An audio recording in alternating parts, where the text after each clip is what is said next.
What's up, everybody? It's me, Brian, once again here with Triggered Wrestling. On this episode, we're going to review Full Gear 2023. We're going to let you know what happened with the MJF, what happened with the Devil, as well as previewing the Continental Classic here on this episode of Triggered Wrestling. Triggered Wrestling is so awesome all the way around. That gets me triggered. Ooh, okay, well, let's go with the bad trigger right now. See, I'm a fan of all of it. We'll force you to watch Triggered Wrestling. What's up, Adrian? Not much, man. Not much. Just here talking about good old wrestling. Speaking of wrestling, do you know if you type wrestling.com, it shows up to WWE.com? And if you type wrestling.com, it goes back to WWE.com? I didn't know that. I didn't know that either, bro. How the fuck did you find that out? Psst, I'm Trev Chocolate Chip. It's your boy out here got some knowledge in this dome, bro. Oh, man. No, for real. Type wrestling, RASSLING.com. It And it directs goes to WWE? Yep. Oh, fuck. That's fucking dope. Yeah.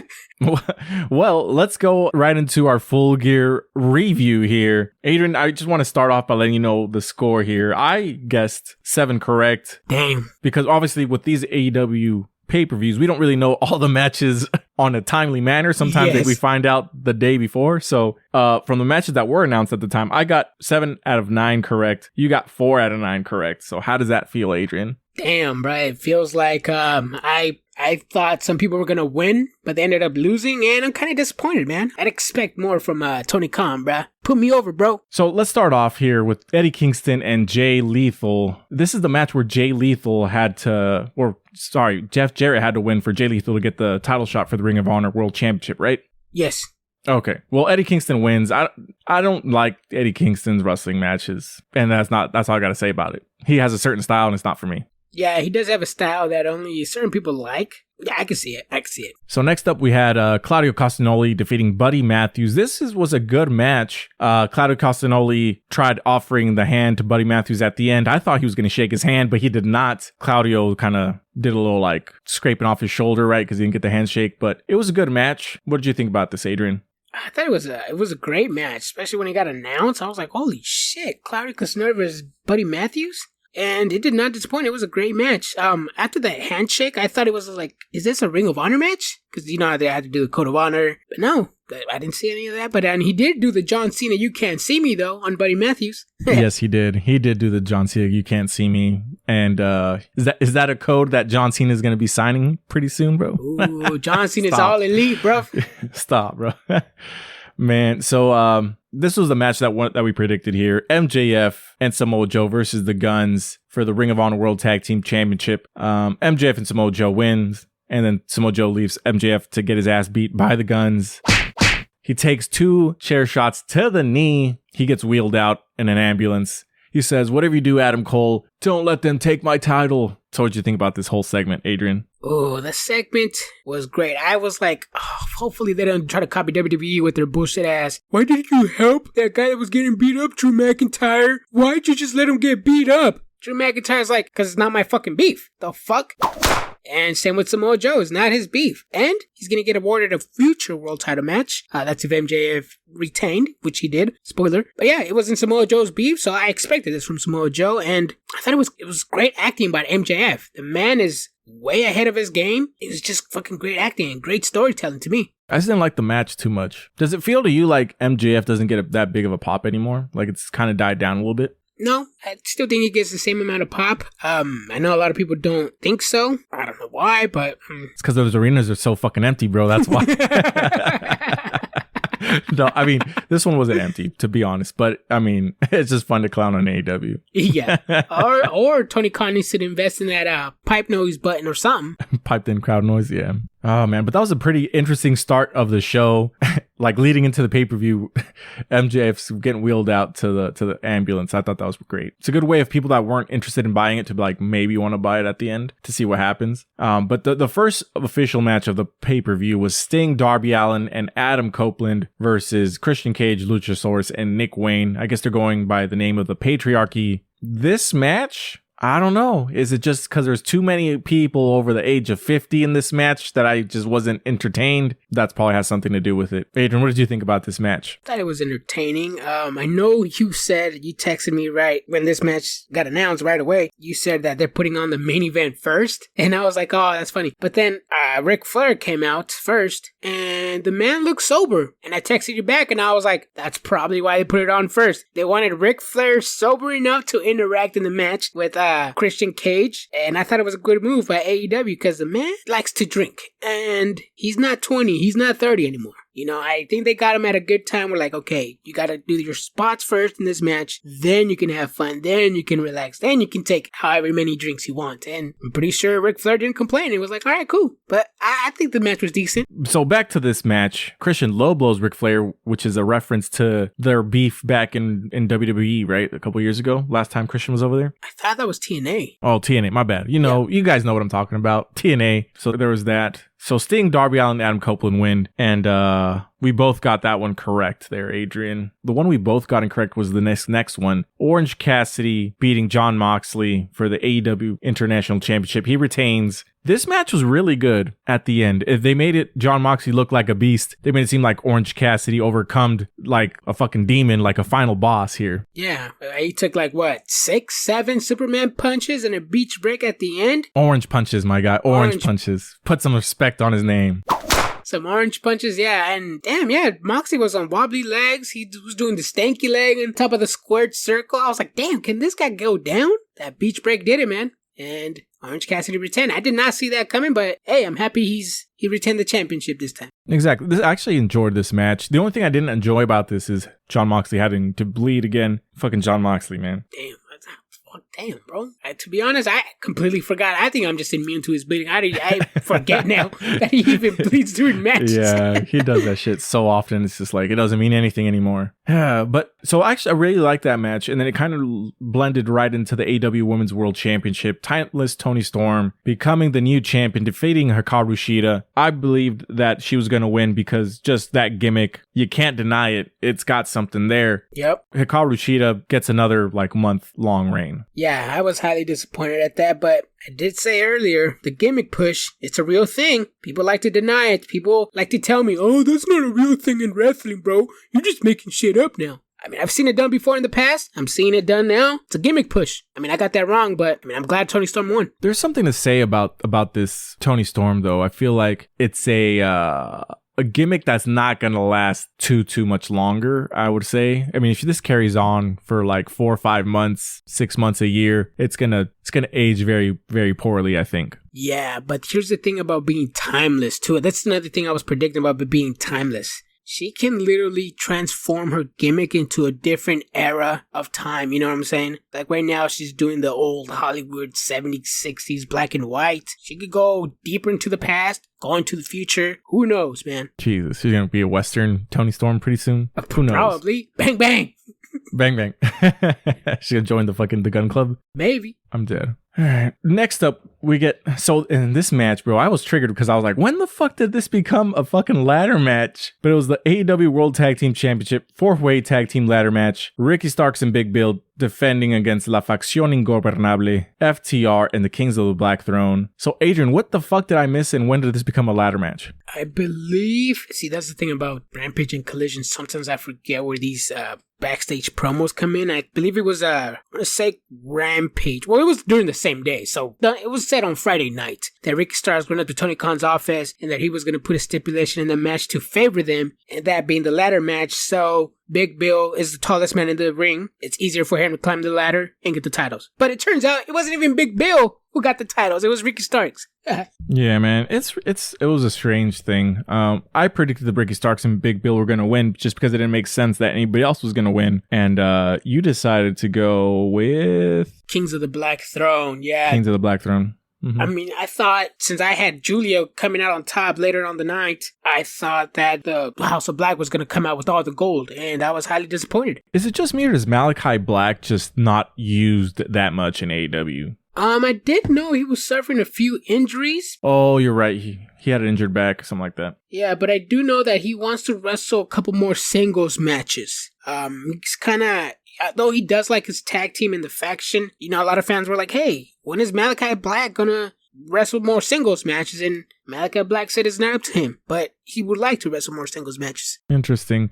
We did see some crazy spots in this one, specifically Brody King doing a pile driver on Dralistico, almost breaking his freaking neck. Oof, yes. Yeah, that was crazy. And Cash Wheeler jumping on top of Brody Lee on top of the ladder. He almost fell back. Botching the spot and just went for it. That was dope. So the thing about FTR is like they used to be so over, and now I'm just kind of like I don't give a shit. They're still over, bro. What you mean? I mean, you personally, but with the fans, they still are. Yeah, and then the other thing was like Russian Dralistico. They were favored so much, but they're booked like jobbers, bro. How you so over in LA and booked like jobbers constantly? It's Mexican popularity out there, bruv. True. Yeah, Dralistico was doing some amazing moves out there. I'm surprised, like you were saying, he is a jobber, but he was getting a pop. And that's when I put the 2 and 2 together. Oh, big Latino community down in LA, Dralistico Rush. Bam, that's why they're over. The Republic of Lucha family, bro. That's what's up. The Barrio Toys family. The Barrio Familia.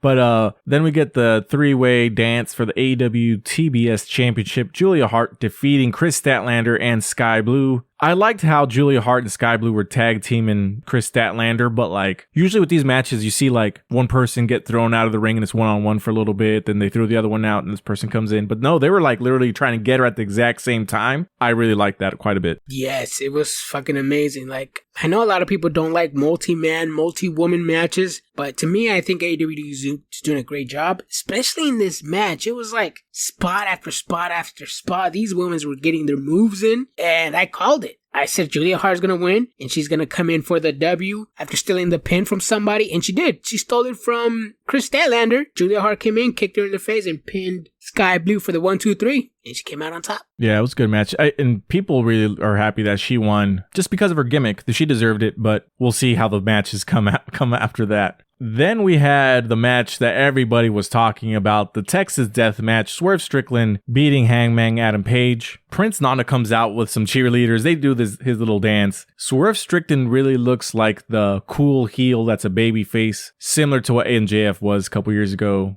but in a different way. Swerve Strickland's just dope as fuck. Hangman Adam Page just jumpstarts this match. We get to see ridiculous, crazy spots. People getting their titties stapled. Fucking Hangman turning into Gangrel and sucking the blood. Or not even sucking, but drinking the blood of Swerve Strickland. Bro, this shit was crazy. Yes, it was. It was Hangman Page stapled with some paper on Swerve Strickland's face, cheek, shoulders, everywhere. Yeah, there's a point where he actually started stapling himself. Did you see that chair spot where the chair was covered in barbed wire and Swerve Strickland hit Adam Page when he was on top of the corner, and then a piece of barbed wire went over Hangman Page's neck and was almost cutting him? I was like, holy shit. Yeah, this shit was really wild. Oh fuck! There's so many crazy spots in this match to even talk about. Yeah, and I predicted Hangman Page was gonna win only to further the storyline, but I'm not upset that Swerve Strickland won, solidify his, I would say, main event status, or guy going from the main card to the main event. It's a great way to put Swerve Strickland over. It was done in a well match. Although it does have its controversy with the blood drinking, I thought it was great. It was good. I'm not a big fan of these crazy bloody death matches, but this one was good. They had a storytelling and it was really good. I'll give this one an A+. But then from that crazy match to the Golden Jets versus the Young Bucks, it was a piss break match. And I was on my phone the entire time watching this match, just talking to people on Facebook, Instagram about the Texas Death Match. This match was, you're going to say it had a story in it, but to me, it was dumb. I didn't like it. The Young Bucks were even criticized because they were chatting it up with fans online saying, why is this match happening? And then they even responded themselves, well, the other option was not being on the card, so ... So what the fuck? So to me, I'm just like, I don't understand what the Young Bucks are doing here. Yeah, I think they're going back to their Bullet Club days. I mean, I don't think they ever left, especially on social media. They're just some big trolls. And I think that's why a lot of people hate them, because they're just trolls online. They used to do that a lot in Ring of Honor Bullet Club, New Japan Bullet Club. But yeah, I mean, they had this little story where they didn't want to fight Kenny. Then, obviously then they were starting to beat him up for real. Kenny Omega was just there to be Jericho's partner. But I know a lot of fans hate the Young Bucks, and I know they're going to like it that the Young Bucks are no longer the number one contenders for the AEW Tag Team Champions. I'm sure a lot of fans are relieved by that, but it was still a great match. You're right, it was kind of put in between the main event and the Texas Death Match, so it did kind of die down a little bit. I thought it was a great match. I thought the Young Bucks were going to come out on top, but no. The Golden Jets won, and they got a future AEW Tag Team Champion match on the date of their choosing. So it's not going to be next week on Dynamite, or this week on Rampage, or this week on Collision. It's whenever they want to. Most likely it's going to be at the World's End pay-per-view. And then that gets us to the now main event, which ended up getting switched midway through. Actually, before we get to the main event, the big announcement, the big signing was none other than Will Ospreay. And as soon as he got announced, I was like, oh, I don't care. Yeah, Mr. Will Ospreay is all elite, bruv. I like that because, I mean, he's a great wrestler. He's my type of wrestler. I like that type of style. Arguably, he could be Wrestler of the Year, in my opinion, along with a few other people, but Will Ospreay, I'm not upset about that. It's great. I know Paul Levesque was heavily interested in Will Ospreay, along with several New Japan wrestlers, which he didn't sign probably none of them. I think the only person he signed is Jade Cargill, not from New Japan, but from AEW. But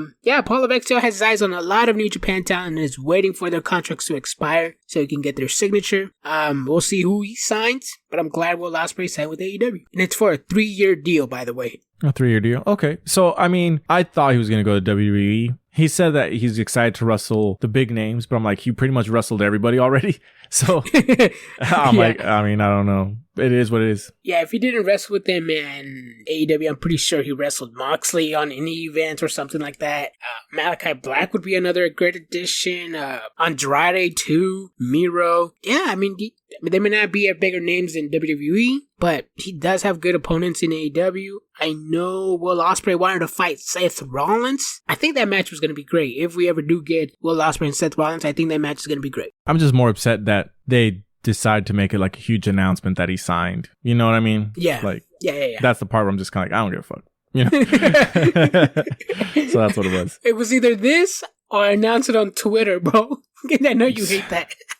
I mean, honestly, bro, at this point, you need to lay off fucking Twitter. You got to lay off everything, Tony Khan. Just stop making everything seem like a big announcement. If he would have just came out and be like, oh, I signed with AEW, that would have been cool. But why you got to be like, oh, tune in to see who signed? That's where I'm just like, bro, I don't give a shit. What's that thing? What's that thing that you said, that quote? Oh, what the fuck? I don't even know. Which one? Please buy our pay-per-view. Here's a signing. Oh, yeah, please buy our pay-per-view. There's somebody that we signed. Wink, wink. Oh, shit. Please buy my shit. That's exactly what this was. But we finally move into the main event, which was, it ended up getting changed to Adam Cole versus Jay White, which to me, I'm like, oh, this is really fun and exciting. But at the same time, I'm like, wait a second. So he's okay to wrestle, you know what I mean? But not for the Ring of Honor World title. But that's my, that was kind of dumb. But then MJF literally gets there on the ambulance. He's got a bunch of bodies trying to get him from getting to the ring. He makes it to the ring and they have the match. Adrian, what did you think about the match in itself before we get to the ending and the aftermath of it? Well, let me just get to the beginning first. MJF stole the ambulance. I thought I was like, what the hell, bro? Don't you have a broken leg? But I know a lot of people drive with one leg. I don't know if it's automatic or I don't know. But I thought the presentation of all that was all great. MJF worked the fucking leg. He worked it, bro. Like every little step. He came down limping. He walked out of the ambulance limping. He was fighting limping. And I'm like, damn, this man is invested in the character, invested in the kayfabe injury. And I'm like, this is what Cody Rhodes should have done with Brock Lesnar. This is what Cody Rhodes should have done with Damian Priest. And Cody Rhodes, being the quote-unquote veteran, did not work the leg. He worked normal. Same with the ribs, same with the arm. If I would have seen Cody Rhodes work the arm, especially after he got quote-unquote injured, I would have been like, damn, this is fucking great. But the fact that he didn't work the leg or the arm in those matches kind of killed it for me. But MJF did an amazing job of working the leg in this match, especially in that spot. MJF put Jay White on top of the announcer's table, was going to do an elbow drop from the top corner. The table just flopped.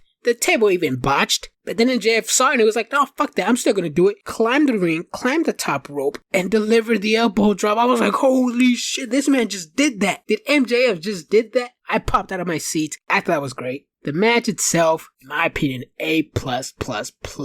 Great fucking work from Booker, from MJF. Adam Cole, and Jay White. And the Bullet Club. And the Ass Boys, too. It was great. Great storytelling, that match. I loved it. It was a good match. Of course, Adam Cole was essentially giving Jay White all of the... He gave him the title. He gave him the ring. The devil did not come out. And a lot of people were saying, oh, the devil didn't come out. What the hell? But is it because the devil's already out there in Adam Cole that he was already out there? So how he's going to be appearing on the screen or anywhere else because he was at ringside? So, I always thought he was going to be the devil the whole time. So this kind of just confirms it for me. I don't know about you, Adrian. By that, I did not see it that way.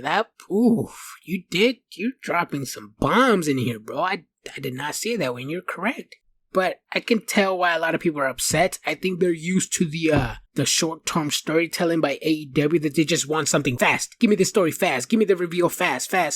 And for once, AEW's milking this storyline, and it's stretching as much as it can. And I can see the frustration on some fans. The fans just want one thing really fast, or they don't. Yeah, so this kind of leads us into which is going to be the next event here in AEW, which is the Continental Classic. And today they just announced the groupings. So Adrian, I don't know if you have it in front of you, but let me go over what I think is going to be the most exciting group. And to me, the most exciting group is going to be the Blue League, because it's got Bryan Danielson, it's got Brody King, Daniel Garcia, Andrade El Idolo, Claudio Castagnoli, and Eddie Kingston. Eddie Kingston is putting up both of his titles on the line in this Continental Classic, so there will definitely be a new champion at some point, because I definitely think Eddie Kingston is going to be losing a couple matches here. Yeah. So that's the Blue League. Adrian, do you have the Gold League in front of you? You let people know who's Yes, I the do. Gold League. I got the Gold League. Consists of Jon Moxley, Rouge, Jay Lethal, Swerve Strickland, Mark Briscoe, and Jay White.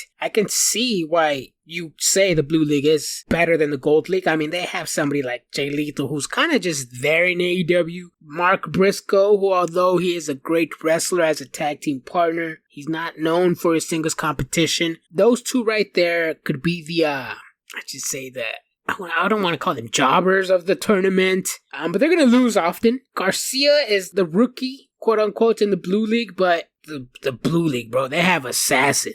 They have killers in there. Other than Moxley and Rush, and Swerve Strickland, I think one of them three. And I kind of got to put Jay White off, but just that Jay Lethal or Mark Briscoe. I don't see them in that level of assassins like Jay White, Rush, Moxley, and Swerve Strickland. Yeah, see, and that's the thing. I'm not a fan of Eddie Kingston and his style of wrestling, but seeing him hopefully with Claudio Castagnoli, that's got some storyline there. Andrade's hard hitting, so is Brody King. Daniel Garcia is going to be there to just take pins. He's going to be 0-5.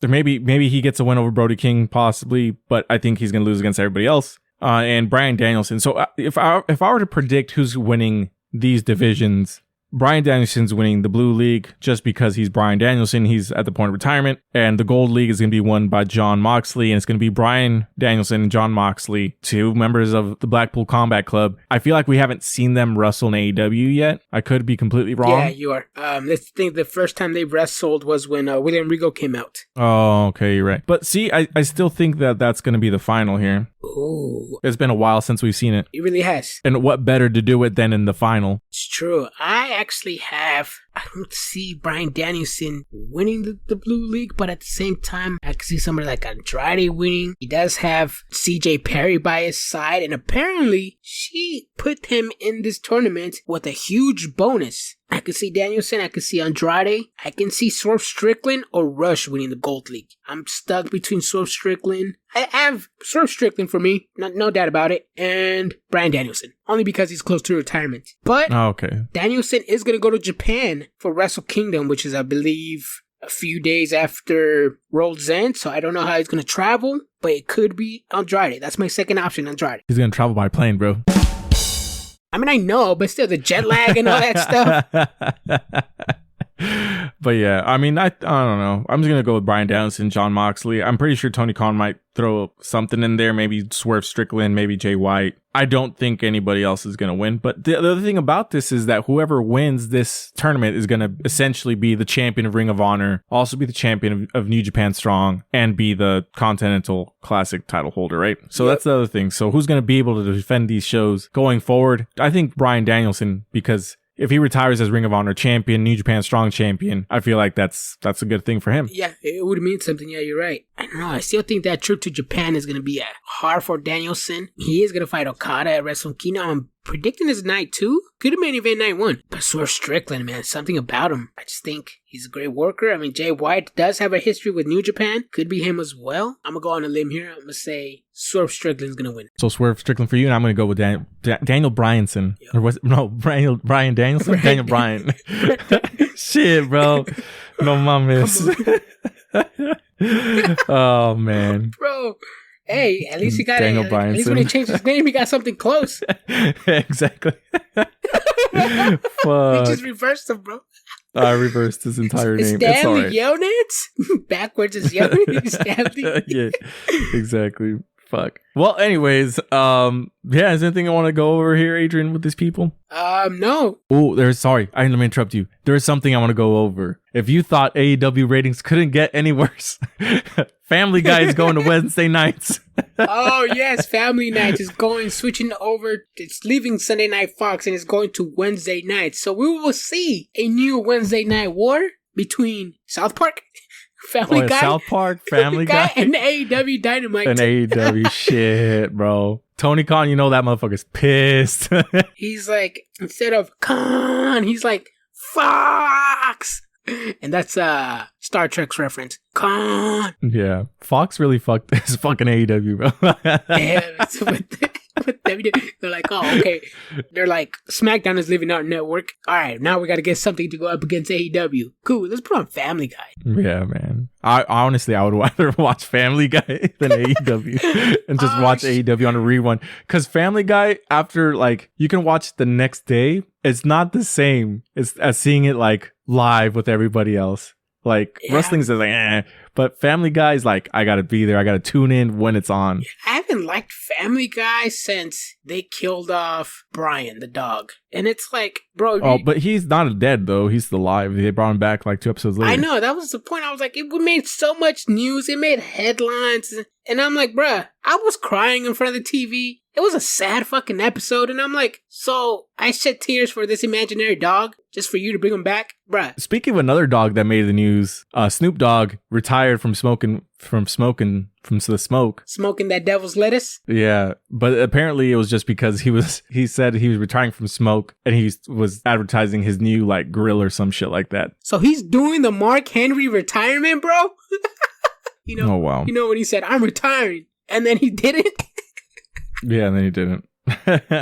Yeah, fucking Snoop Dogg, man. AEW is going to have a very tough going forward with the ratings, I think. Yeah, because although they were on top of, they were the number one network or number one show at their time block on Wednesday nights, they might not do that anymore.